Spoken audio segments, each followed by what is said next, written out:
अस्सलाम वालेकुम, very good evening to all of you. आप देख रहे हैं पसे पर्दा और मैं हूं नादिया नकी। नए साल का आगाज़ हुआ, पेट्रोल की कीमत में इजाफा हुआ, मिनी बजट जो है उस पर बड़ी बात हो रही है। अपोजिशन मौजूदा हुकूमत को कड़ी तनकीद का निशाना बना रही है और फाइनेंस तरमीमी बिल जो है उसे इस हफ्ते कौमी असम्बली में बहस के लिए पेश किया जाएगा। साथ ही आपको मालूम है आज वजीर आजम जनाब इमरान खान साहब ने पार्टी तर्जुमानों का इजलास भी कन्वीन किया, जिसमें बल्दियाती इंतखाबात से लेके फाइनेंस तरमीमी बिल से लेके जो गाइडलाइंस हैं वो इशू की और कहा कि आवाम को मौसर तरीके से समझाने की कोशिश की जाए कि ये जो मौजूदा टैक्सेस हैं इनसे आम आदमी पर असर पड़ेगा या नहीं पड़ेगा। बहरहाल कहते यही हैं कि ये बड़े आराम से पास तो हो जाएगा, लेकिन जो इसके असरात मुरतब होंगे वो शायद पाकिस्तान तहरीक इंसाफ की हुकूमत के लिए और आने वाले बल्दियाती इंतखाबात में असर अंदाज हो सकते हैं। दूसरी जानिब जो सियासत में नवाज शरीफ साहब की वापसी के हवाले से जिक्र थी वो थोड़ी और तूल पकड़ती जा रही हैं और आपने देखा होगा कि सऊदी स्पेशल एनवॉय से नवाज शरीफ साहब की लंदन में मुलाकात भी हुई है। इसके पीछे क्या है, क्योंकि ये मुलाकातें काफ़ी मायने खेज होती हैं। साथ ही बिलावल भुट्टो जरदारी साहब कल लाहौर चले जाएंगे। 5 जनवरी से उन्होंने कहा था कि लाहौर में खेमे डालेंगे, जिसके बाद मौजूदा हुकूमत के खात्मे का जो दौर है वो आगाज होगा। आज इसी पर बात कर लेते हैं। अपने मोहतरम मेहमानों का तारुफ कराते चलूं। हमारे साथ हैं पाकिस्तान तहरीक इंसाफ के कौमी असम्बली के मेंबर आफ्ताब जहांगीर साहब, कौमी असम्बली के मेंबर पाकिस्तान मुस्लिम लीग नून से खिलदास कोहिस्तानी साहब और हैदर जमान कुरैशी साहब, पाकिस्तान पीपल्स पार्टी के सीनियर रहनुमा। Thank you so much for joining us.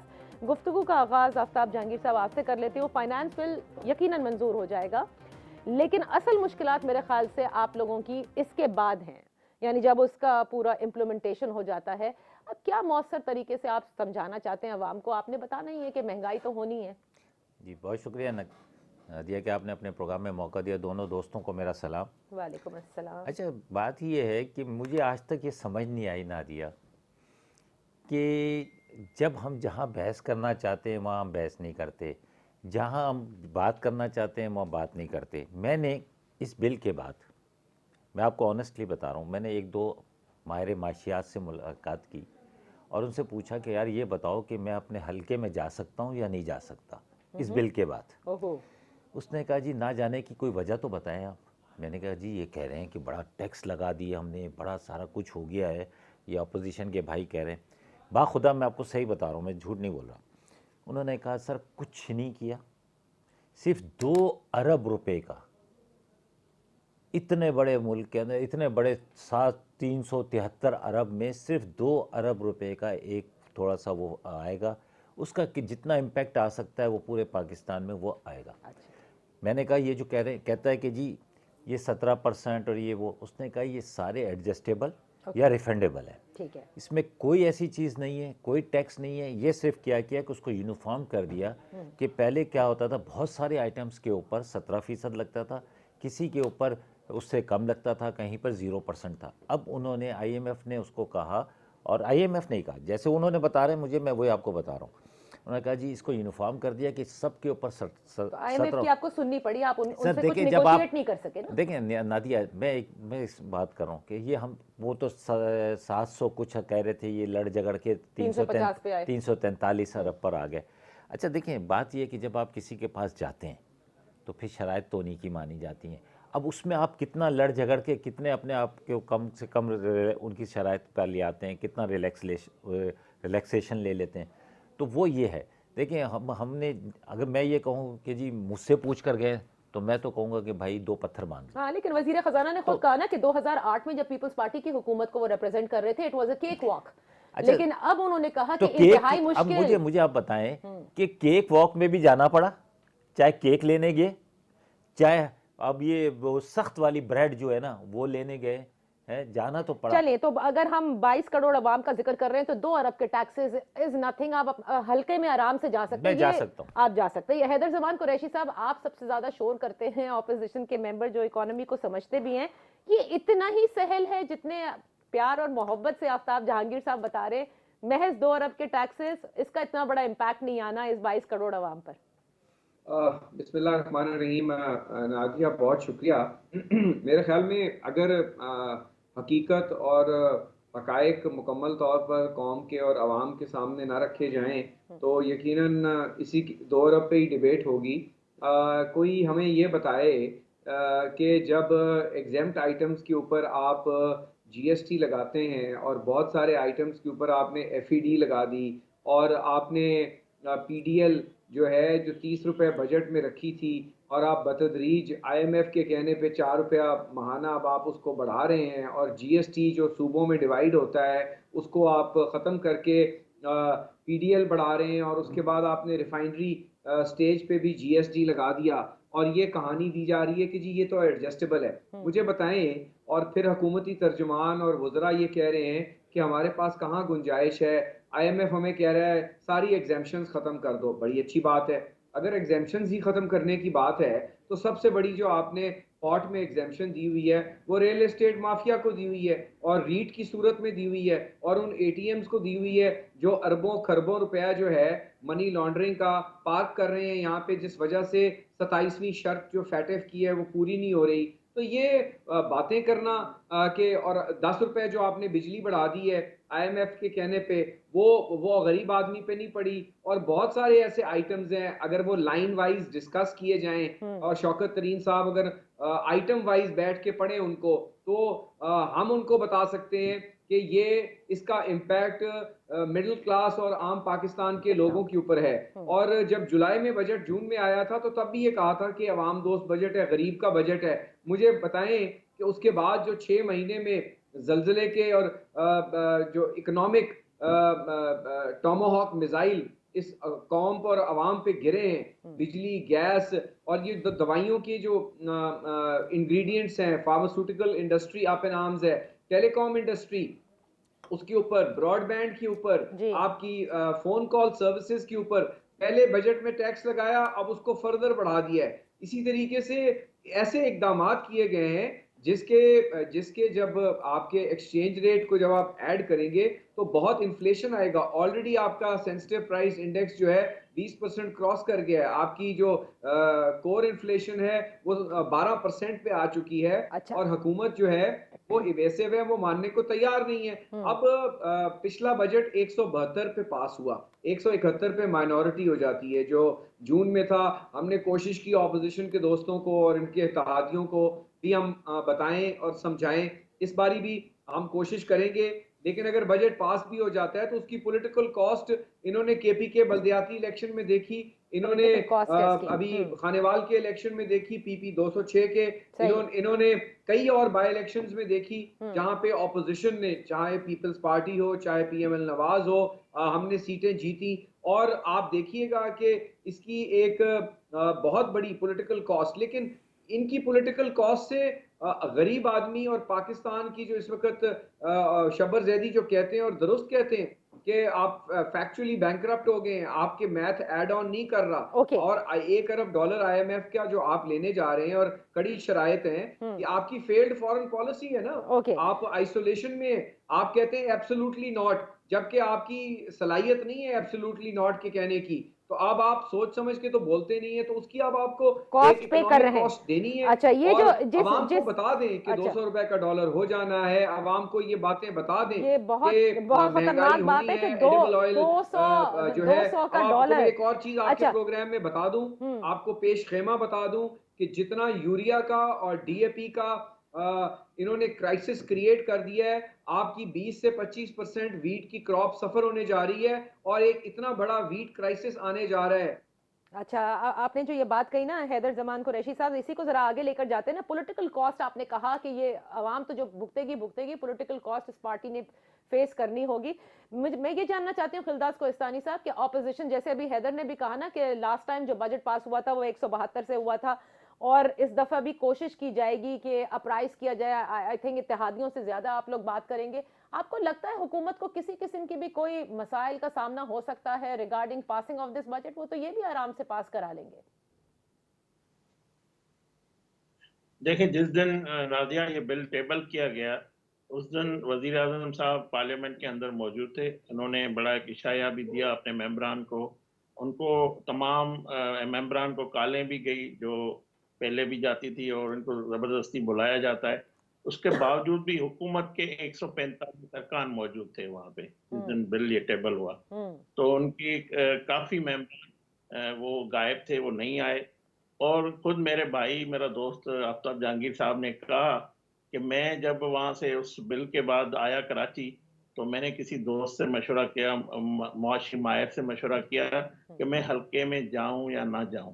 मतलब ये गवाही दे रहे हैं, इनकी दिल कह रहा था, इनका ज़मीर कह रहा था मेरे भाई का कि बहुत महंगाई हो गई है, मैं कैसे जाऊंगा। तो चलो, इनको तो किसी ने मशवरा गलत सलत दे दिया या सही झूठा दे दिया।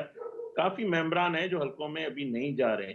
जो हैदर जमान साहब ने भी पिक्चर में, उसको दोहराऊंगा नहीं, देखिए अवाम ने भी अपना फैसला दे दिया है।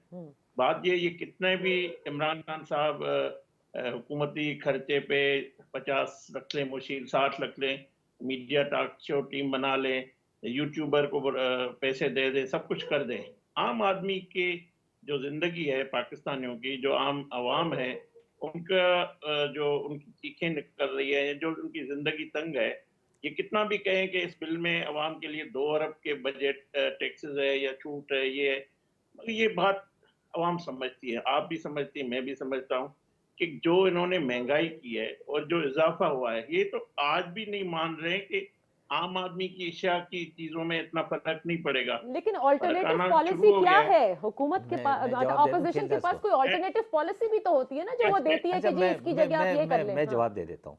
खैलदास भाई माशाल्लाह, मैं समझता हूँ, एक मिनट आफ्ताब भाई, नादिया, मैं समझता हूँ इमरान खान साहब की हुकूमत ने अवाम के सांस लेने के बजाय सांस लेने पे टैक्स नहीं लगाया, बाकी हर चीज पे टैक्स इतने लगा रहे हैं, इतने आए दिन महंगाई हो रही है, हम सोच नहीं सकते। मकसद ये है कि जब इनकम्पिटेंट है, जब इनके पास जो 4 से 5 इन्होंने वजीर भी चेंज करके तजर्बे भी कर दिए, बात ये जब कप्तान नायल होगा तो टीम नहीं खेल सकेगी। अच्छा, तो नहीं, तो ऑपोजिशन की कोई स्ट्रैटेजी तो होगी ना। चलिए आपने तो एक पास कर दिया, मैं इनको जवाब दे देता हूँ। अच्छा, खेलदास साहब ने अभी बात की। अच्छा, जब टेबल हुआ बिल, इन्होंने अभी जिक्र किया हमारे 145 का, ठीक है जी, ये नूरा कुश्ती करते हैं, ये सारे हमारे साथ मिले हुए हैं, इन्हें सब पता है, हालात का भी पता है, सारा कुछ किया है। नादिया, आप अपनी ईमानदारी से बताएं कि इन्होंने 145 का फिगर का हमने टेबल किया, इन्होंने आए अपनी जिस तरह इनकी प्लानिंग होती है कि आते हैं, शोर मचाया, ये किया वो किया, एक दूसरे से लड़ाई झगड़ा किया है और चले गए, ताकि हम आपको प्लेइंग फील्ड देते हैं, आप जो मर्जी पास करा लो। भाई मुझे इन्होंने कहा खाना दिया खान साहब ने, प्राइम मिनिस्टर ने, कोई खाना नहीं दिया। पार्लिमानी पार्टी की मीटिंग होती है, वो नॉर्मली होती है जब भी होता है। अच्छा, उसके बाद ये कि जब खड़ा किया, इन्होंने कहा कि वोट काउंट किए जाएं। इन्हें पता चला कि जी हमारे 145 हैं, उसके मुकाबले में हमें इनको कितने मिले, ये पूछें ज़रा इनसे, 3 वोट। ये खड़े भी नहीं हुए, खुद ही काउंट करवा के हैं, ये कम से कम खड़े तो होते कि हम इसके खिलाफ जा रहे हैं 3 वोट। और उसके बाद हंसते हुए जाते हैं बाहर लॉबी में, जाके बेहतरीन कॉफ़ी पीते हैं मशीन से निकाल कर, और हंसते हुए मुस्कुराते हुए गले में हाथ डालते हुए चले जाते हैं। कहाँ था बिलावल, कहाँ था जरदारी साहब, कहाँ था शहबाज शरीफ, कहाँ था गुलाम दस्तगीर खान, कहाँ था सनाउल्लाह, कहाँ था ये सारे, ये कहाँ गए, आए नहीं थे। हाँ, फिर इसका क्या मतलब है? क्या हम वो करेंगे, हम तोड़ देंगे, हम ये कर देंगे, हम अपनी जानें पेश कर देंगे, बिल पास नहीं होने देंगे। ऑपोजिशन भी कुछ सीरियस नजर नहीं आती, सिर्फ ऐसे तंकीद करना तो बहुत आसान है, बट ऑपोजिशन जी। नादिया, मुझे ये बताएं आफ्ताब जहांगीर साहब, इस मुल्क में जो महंगाई है उसका जिम्मेवार वजीर आज़म इमरान खान है। और सर मैं कहता हूँ है, मैं मान रहा हूँ, लेकिन आपका फोरम तो वो है ना जहाँ पर आपने बात करनी है। आपने आके टेबल के सामने खड़े होकर तस्वीरें दिखाकर शोर मचाकर कैमरे में आने का ये मकसद थोड़ी है आपका। पार्लियामेंट के तो खैर सेशन जिस तरह से हुआ वो सबके सामने है, और इसके बाद जिस तरह से उसे कॉल ऑफ किया, अब आवाम को पता चल गया ये सब टैक्स पेयर्स की मनी है जिससे ये पार्लियामेंट के सेशन कन्वीन होते हैं, और इसका मकसद यही होता है कि इस पे बहस की जाए कि कोरम पॉइंट आउट मत करें। अच्छा, ये भी, हाँ, ये भी मैंने सोचा, लेकिन वो तो प्राइवेट मेंबर्स डे पे था कि उन्होंने कहा कि नहीं करें। मैंने इनसे 10 दफा मिन्नत की कि आप मैं एक छोटी सी ब्रेक ले लेती हूँ, ब्रेक से वापस आके बहरहाल इस महंगाई को, जिसको आपने आफ्ताब जहांगीर साहब कहा कि 2 अरब के टैक्सेस का इतना बड़ा नहीं आएगा, लेकिन जाहिर है कि जब 4 रुपए भी पेट्रोल बढ़ता है तो इसका जो पूरा ट्रिकल डाउन इफेक्ट है वो एक आम आदमी तक पहुंचता है। मैं एक छोटी सी ब्रेक लेती हूँ, ब्रेक से वापस आकर ऑपोजिशन क्या सोचे बैठी है। अगर ये जंग पार्लियामेंट के अंदर नहीं लड़ी जा रही है तो क्या पार्लियामेंट के बाहर की कहानी डेवलप हो रही है? Right after this break.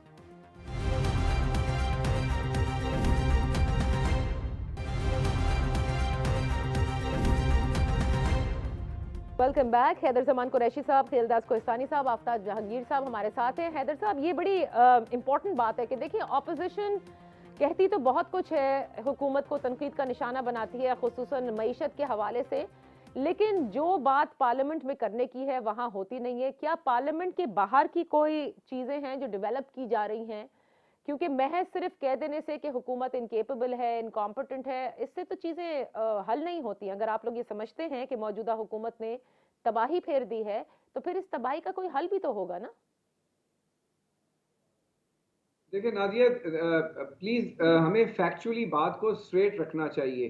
पहली बात यह है कि आईन और कानून के मुताबिक और नेशनल असेंबली रूल्स के मुताबिक मनी बिल जब टेबल होता है तो उसके बाद आपको 2 से 3 दिन मिलते हैं, सेशन प्रोरोग होता है। उसके बाद आपको वो, क्योंकि मनी बिल में बहुत सारे स्केड्यूल्स हैं, बहुत सारी टैक्सेशन लेवी की जाती है, फेडरल एक्साइज ड्यूटी का शेड्यूल है, कस्टम्स एक्ट का है, इनकम टैक्स का है, और बहुत सारे चीज़ें हैं, उसको पढ़ा जाता है। और उसके बाद हर पार्लियामेंट्री लीडर जो है उसकी बजट डिबेट का आगाज करता है और फिर आप उसके ऊपर कट मोशन देते हैं जिसके ऊपर वोटिंग होती है। एक तो कौम को और आपके नाजरीन को ये प्रोसीजर बताना इसलिए ज़रूरी है कि जब ये बात कर दी जाती है कि फलाना मौजूद नहीं है या फलाना मौजूद नहीं है, that is not the relevant point. Secondly ये है कि इन्होंने तो अपना हाउस का कोरम, जिस दिन बजट टेबल हो रहा है, जिस दिन बजट टेबल हो रहा है उस दिन कोरम तो ये मेंटेन नहीं कर सके।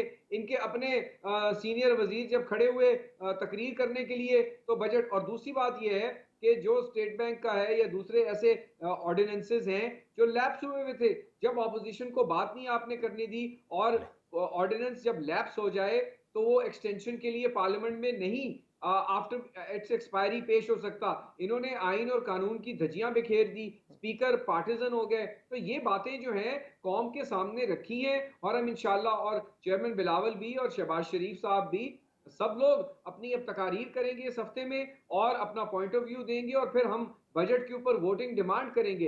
ये बात कह देना कि कॉफी पीने चले जाते हैं, ऐसे लगता है कि इनके लोग कभी असेंबली से बाहर कहीं गए ही नहीं है। ये तो वो पार्टी है जो तनख्वाहें लेके उमरे और सेंटोरस मॉल में सारे पैसे इस्तीफे देने के बाद खर्च कर गए थे। और हैदर भाई, मैं उस पार्लियामानी सेक्रेटरी हूँ, हमें पता है क्या कहा जाता है यार, हमारे दौर में तो बड़े मजे आते थे, हमें वीआईपी तरीके से उम्रे कराए जाते थे, हमें ले जाया जाता था। आपके दौर में तो हमें कहीं जा ही नहीं रहे आप लोग। और मैं एक उम्रा नहीं किया, मैंने मैं पार्लियामानी सेक्रेटरी हूं मजहबी उमूर का, मैंने एक उम्रा नहीं किया, एक ट्रैवल मैंने नहीं किया। सुन लेना, अब मुझे बात मुकम्मल करने दे, उसके बाद आप जो बरी करिएगा। अब आप ये कहते हैं कि आम आदमी, ये 2 अरब नहीं है, मैं आपको बताता हूं। इन फॉर्मूला मिल्क जो बच्चों पे इस्तेमाल होता है, 15 अरब का टैक्स है। और नादिया, जब मैं आपसे बात कर रहा हूं तो मैं विदाउट फिगर्स बात नहीं करता, सही, जो सिर्फ फॉर्मूला मिल्क है। और आपको पता है we are the 4th largest milk producing nation, लेकिन उसके बावजूद हमारी जो डिमांड है दूध की वो पूरी नहीं हो पा रही। इसके अलावा डबल रोटी, आपकी बेकरी आइटम्स, आपका नान चपाती, उस पर 17% है। जो आम आपकी मिडिल क्लास बेकरियां, जो आम बेकरियां यूज करती हैं, उस पे 17% के इंपैक्ट में 5 अरब रुपया आएगा। ये इनकी प्रपोजल से मैं आपको बता रहा हूं। इसी तरह आपके मुख्तलिफ जो है जो बेकरी आइटम्स हैं या मिठाई की दुकानों पे चीजें यूज होती हैं, 17% उसके ऊपर टैक्स लगाया है। रेड चिलीज तक को जो है उन्होंने टैक्स कर दिया है, एडिबल वेजिटेबल्स को कर दिया है, माचिसों पे 17% लगा दिया है। मैं आपको आइटम अगर लाइन गिनवाऊं, योगर्ट, बटर, चीज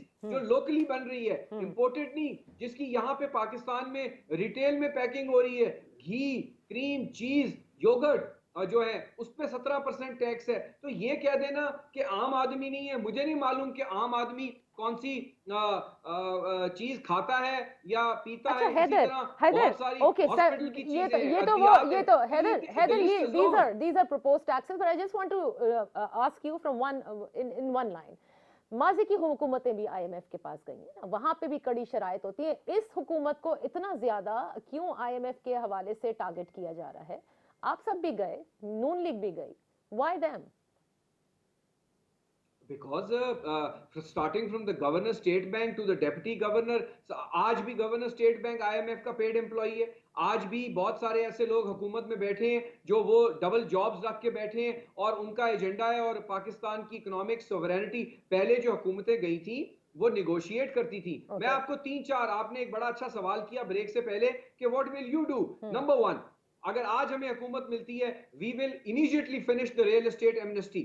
400-500 अरब रुपया तो आपका वहां से आ जाएगा। उसके बाद एसेंशियल लग्जरी आइटम्स के ऊपर हम हैवी टैक्सेशन करेंगे। उसके बाद इनकम टैक्स रेट जो है ये विदहोल्डिंग टैक्स मोड से निकालकर आपके पास डेटा है 4 से 5 मिलियन टैक्स पेयर्स का। क्या कर रहे हैं FBR? Track and trace system जो है 500 मिलियन डॉलर के प्रोग्राम लेके वर्ल्ड बैंक से खा पी गए और साथ एफबीआर के चेयरमैन। आप क्यों नहीं रियल एस्टेट जो है रिटेल स्टेज के ऊपर अपने टैक्स मेजर्स को इंप्रूव करते? ऑल्टरनेट पॉलिसी दे रहे हैं ना, वो दे देना। बहुत सारी आपने चीजों को एग्जेम्पशनें दी हुई है, वो आप खत्म नहीं करते। और आप सॉफ्ट टारगेट है, आपने ज़राअत में बहुत सारे आइटम्स को टैक्स कर दिया है। जहां पे ज़राअत में सप्लाई चेन आ रही थी, नई मशीनरी आ रही थी, रिसर्च एंड डेवलपमेंट से मैकेनाइजेशन हो रही थी, आपने उसको टैक्स कर दिया। टैक्स नहीं किया, टैक्स नहीं किया, एडजस्टेबल भी है, रिफंडेबल भी है और वीक के अंदर रिफंड होगा। करके अवाम पे बजट कम कर सकते थे। तो ऑपोजिशन शुड प्रपोज दिस ना। अब आज तक आपने अभी जब बैठ के बात कर रहे हैं, आप पूरा बजट लाए ना कि हम इस पर इतना फीसद टैक्स लगाएंगे, इस पे इतने फीसद टैक्स लगाएंगे, गाड़ियों पे इतने लगाएंगे, मेकअप पर इतनी लगाएंगे, फलाने पे ये करेंगे, फलाने पे ये करेंगे। कह रहे हमारे पास पैरेलल बजट मौजूद है, तो पेश करें ना। बिल्कुल बजट मौजूद है, सब पेश करें ना हैदर भाई, सिंध असेंबली में पेश कर दें, सूबाई बजट पेश कर दें, जो चीजें आपकी सूबे के अंदर आती है वो पेश कर दें। यूटिलिटीज पे टैक्सेशन कम ना, लेकिन ये काम तो कर दिया। ये काम पार्लियामेंट में होना चाहिए। आपकी जमात भी ऑपोजिशन में है, there you have to support. चाहिए हम करेंगे, हम बताएंगे ना, लेकिन किसको बताएं? भैंस के आगे बीन बजाएं। सर आवाम के आगे बताओ, आपको बताना है, चले मुझे नहीं बताना। अच्छा, आप ये कह रहे हैं कि किसके आगे हम भैंस के आगे बीन बजाएं। अब ये जो इसके साथ साथ जो कहानी पूरी बिल्ड हो रही है, जरा पूछ लेते हैं। नवाज शरीफ साहब की जो मुलाकात हुई है खिलदास कोहिस्तानी साहब, बड़े अरसे के बाद ये मंजरे आम पर आई है। मेरी खबर के मुताबिक ये मुलाकात 30 दिन पहले हो चुकी है। नादिया, ये आप बात कर रही हैं, मेरे इल्म में नहीं है ऐसी बात। तो अगर मुलाकात हुई भी है, देखें नवाज शरीफ साहब इस खित्ते के सीनियर लीडर हैं। वो इस मुल्क के 3 दफा के वजीर आजम रह चुके हैं और इंशाल्लाह चौथी बार भी बनेंगे। अच्छा, तो नवाज शरीफ साहब के अगर मुलाकात हुई है बकौल आपके, तो मैं समझता हूँ कि लोग जो है इन नायलों की तरफ नहीं देख रहे हैं, दुनिया इनके नायलों की तरफ नहीं देख रही। तो वो जाहिर है अपोजिशन की तरफ देख रही है, वो एक सीनियर लीडरशिप की तरफ देख रही है। तो ये अगर हुई है मुलाकात तो मामूल के मुताबिक इसमें कोई ये मामूल के मुताबिक नहीं होती। खिलदास कोहिस्तानी साहब, जब special envoy from Saudi Arabia meets Nawaz Sharif साहब, तो जाहिर है कि बहुत सारी चीजें पीछे हो रही होती हैं जिसकी वजह से मुलाकात होती है। आप शायद भूल गए कि सऊदी किस चीज में पहले भी इन्वॉल्व थे कंसर्निंग नवाज शरीफ। मैं बता दूं क्या मुलाकात हुई होगी कि इंग्लैंड से जब इंग्लैंड वाले निकालेंगे तो कहीं तो जाना है ना। अच्छा, तो वो फिर सऊदी अरब जाएंगे, मस्जिद नबी में जाके बैठेंगे। पाकिस्तान वापस आने के हवाले से कोई बात नहीं है सर, ये आएंगे ही नहीं। अच्छा, पहले ये तो पूछ लो खिलदास से कि ये किस ग्रुप का है, ये नवाज ग्रुप का है या शहबाज ग्रुप का है? चलें जी, खिलदास कोहिस्तानी साहब, लेकिन ये जो मामला है वो यही है कि फिर कोई डील होने को है। नादिया देखें, नवाज पीएमएलएन में कोई ग्रुप नहीं है, उसका कायद नवाज शरीफ है, पार्टी का सदर शहबाज शरीफ साहब है।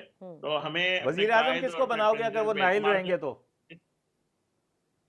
जी, अगर वो नाहिल रहेंगे तो वजीर आजम किसको बनाओगे? तो इसका मतलब आप लोग श्योर हैं कि वजीर आजम अब जो है नून लीग से होगा, तभी ये डिस्कशन है ना। ये इनसे पूछ रहा हूँ ना, अगर आवाम का फैसला होगा तो किसको बनाएंगे? इमरान खान नाहिल होंगे तो ये किसको वजीर आजम बनाएंगे? ये I think it should be equally loaded question, both of them. Khan साहब भी तो हो सकते हैं ना। Has this got something to do with 5th January? Well Haider Zaman भाई, पीटीआई ख्वाहिशों पर तो कोई पाबंदी नहीं है ना आपके। मेरा लीडर तो इमरान खान है। एक फैसला है जो महफूज हुआ है, और आपको पता है फैसले ही महफूज होते हैं इस मुल्क में। FIR सील होती है, तो इलेक्शन कमीशन में एक फैसला है ना, अगर वो वहाँ एक ऐसा फैसला आ जाता है तो इनको भी तैयारी करनी चाहिए। वैसे जो बाकियों के आएंगे उनका क्या होगा फिर? वज़ीर आज़म के, लेकिन आफ्ताब साहब बता दें तो बेहतर। जिस किस्म के ऑपोजिशन के भाई इस वक्त बात कर रहे हैं, कहीं सऊदी मुशीर से मुलाकात, कहीं 5th जनवरी को खेमे डालना लाहौर में, मसाइल तो आप लोगों के लिए क्रिएट हैं। सर नहीं, ये सर्दी नहीं बर्दाश्त कर सकते। नादिया आप क्या बातें कर रही हो? खेमे डालेंगे कौन, कहाँ पे? बिलावल हाउस में डालेंगे? कहाँ पे डालेंगे खेमे? खेमे डालने के लिए तो फिर इनको कायदे-आज़म पार्क में जाना पड़ेगा, कदाफी पार्क के अंदर, वहां जाके डाले ना। आपको नहीं लगता कि पॉलिटिकल कुछ कॉस्ट नहीं जिसका करेंगे। जिक्र किया, जिस पॉलिटिकल कॉस्ट का जिक्र किया, वो आप लोगों को भुगतना पड़ेगी बिकॉज ऑफ देखिए, दिस जब इन्फ्लेशन? जब वक्त आएगा ना, हम भुगत लेंगे। अवाम के अदालत में हमने जाना है ना 2023 में, जो फैसला होगा हम कबूल कर लेंगे। कोई ऐसा हाँ, लेकिन ये ड्रामे नहीं कर रहे, जैसे कि जी हमें खेमे डाल देंगे, हम फलाना कर देंगे। 3.5 साल तो हो गए और अंदर ही अंदर हंस रहे होते हैं हमारे साथ, कहते हैं यार थोड़ा सा फेस सेविंग भी तो चाहिए। अच्छा, मैं एक छोटी सी ब्रेक लेती हूँ। ब्रेक से वापस आकर जिस तब्दीली की बात हैदर जमान कुरैशी साहब ने जिसकी तरफ इशारा किया है, क्या वो अभी भी ऑफिंग है? क्योंकि पीडीएम जब बनी थी और उसके बाद जिस तरह से पीपल्स पार्टी से अलग हुई थी, उसमें इस किस्म की बातें थी इन हाउस चेंज की। अब क्या फिर उस पर काम हो रहा है? Right after this break.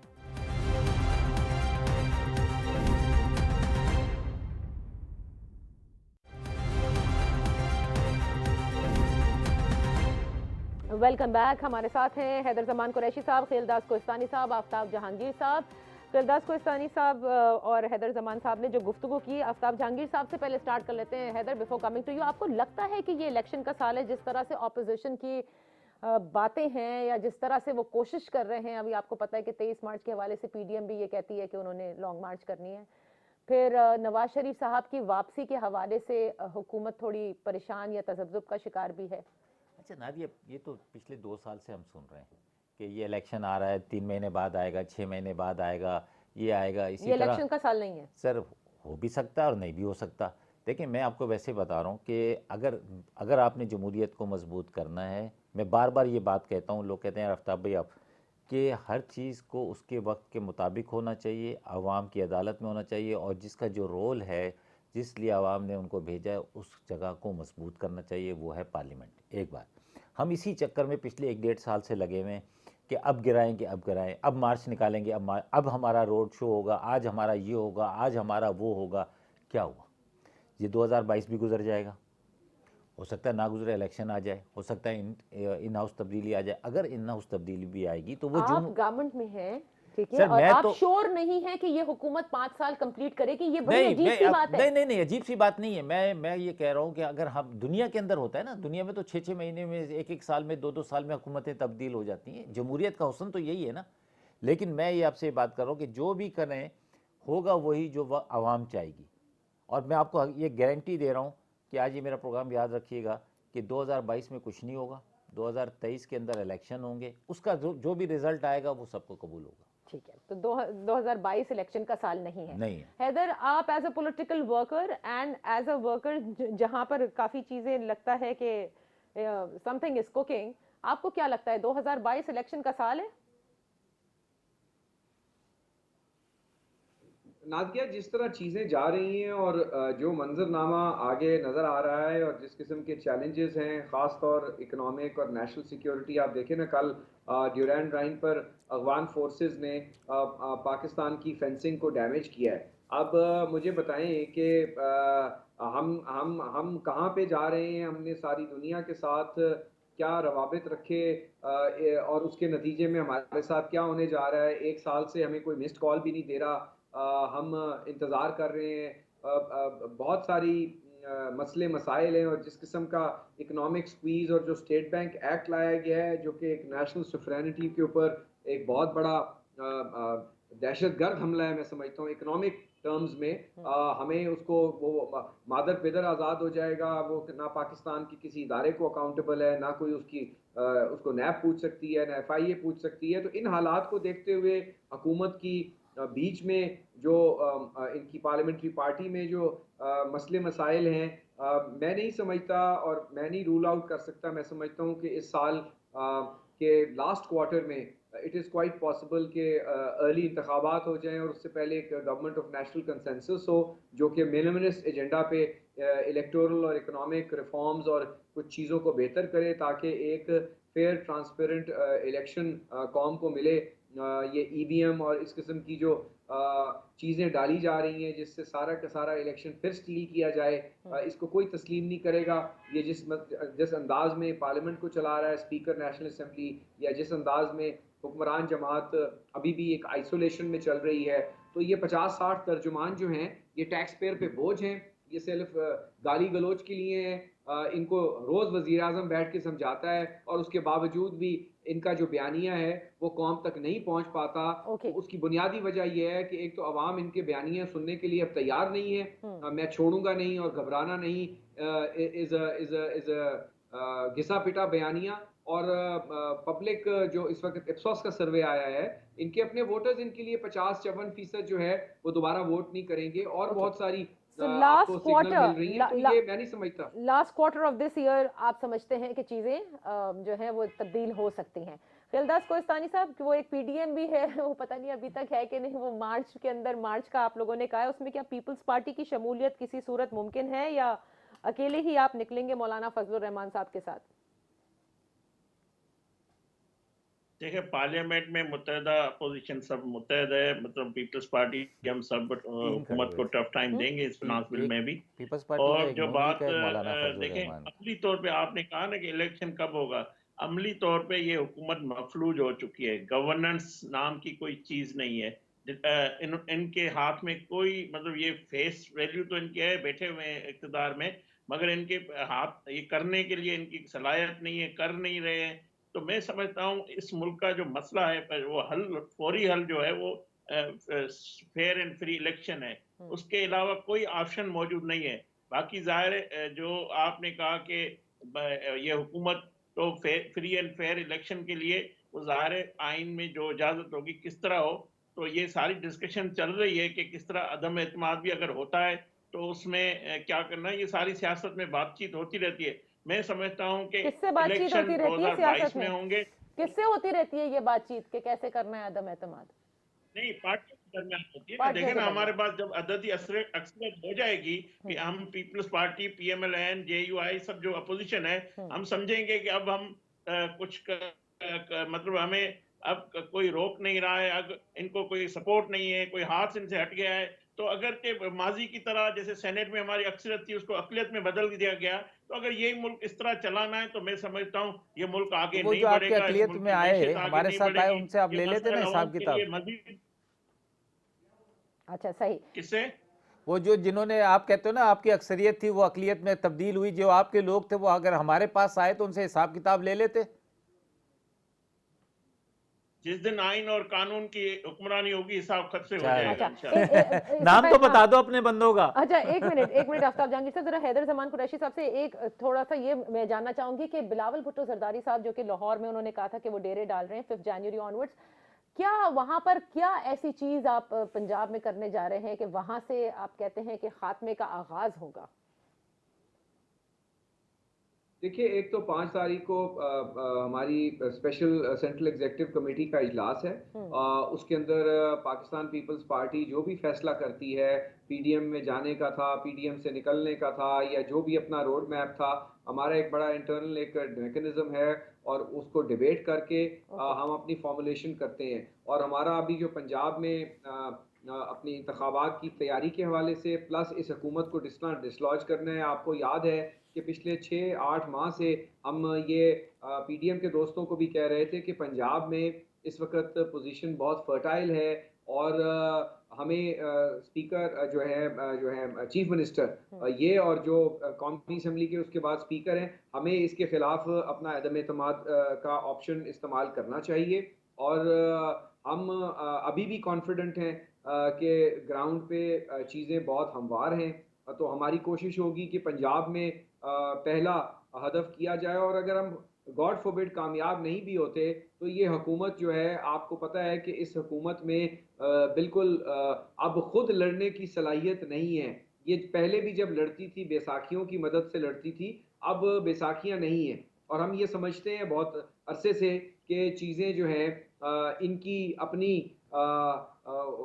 खूबियों की वजह से, खामियां तो मैं नहीं कह सकता क्योंकि कभी ये नोटिफिकेशन नहीं निकाल सकते, कभी निकालते हैं तो उसमें 20 दिन का टाइम डाल देते हैं और फिर अननेसेसरीली इन्होंने इस मुल्क में इरिटेंट्स और प्रॉब्लम्स क्रिएट किए हैं, अपने लिए भी, इदारों से तसादुम भी किया है। और ऑपोजिशन से तो खैर इनके ताल्लुकात ही नहीं है। मोदी से जरूर हैं लेकिन ऑपोजिशन से नहीं है। तो इस तरीके से अब मुल्क अब आगे चल नहीं सकता। और हम समझते हैं कि ये पंजाब में, और उसके बाद हम केपीके में we will propose to PDM. लेकिन जो हमारा एक रोड मॉडल है, जो रोड मैप है, वो हम उसकी क्लियरेंस लेके, और पंजाब में पाकिस्तान पीपल्स पार्टी इंशाल्लाह अपना एक ये हैदर भाई क्लियरेंस किससे लेंगे जा रही है। और अपने रोड मॉडल का? वो कह रहे हैं क्लियरेंस किससे लेनी है आपको इस रोड मैप की?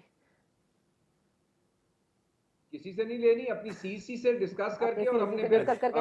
ओके, अब ये इतना लाइटली आपने तो सिर्फ नादिया एक बात करने दे, आपने तो सिर्फ केपीके के इंतखाबात के बाद पूरे पाकिस्तान की तंजीमें तहलील कर दी, उन सूबों की भी कर दी जिन बेचारों का भी कसूर भी कोई नहीं था। अच्छा, और ऐसे लोगों को आपने इंचार्ज बना दिया जो पीटीआई के बुनियादी रुकन भी नहीं है, चले वो आपके अलायंस से या किसी इत्तेहाद में या हाथ की सूरत में आपकी जमात के साथ इलेक्शन मिलके लड़ लिया या एडजस्टमेंट में लड़ लिया, आपने उन लोगों के हवाले कर दिया, तो आपका तो अब अल्लाह ही हाफिज है। अच्छा, अब ये बताएं आफ्ताब जहांगीर साहब कि दे और मतलब on a very serious note ये प्लान कर रहे हैं, उन्होंने कहा ना हमारा पहला हदफ पंजाब है और ग्राउंड भी हमवार है, तो फेस करना है आप लोगों को। फसल लगाएं, उस फसल पे भी टाइम लगेगा, पहले वो बीज बोएंगे, पानी देंगे, उस पर मेहनत करेंगे फिर जाके कहीं फसल उगे, फिर पता नहीं चलता कि कोई सैलाब आ जाए, कोई बारिशें आ जाए, फसल तबाह हो जाए, तो ये तो अभी बड़ा ग्राउंड है, दिल्ली दूरस्त।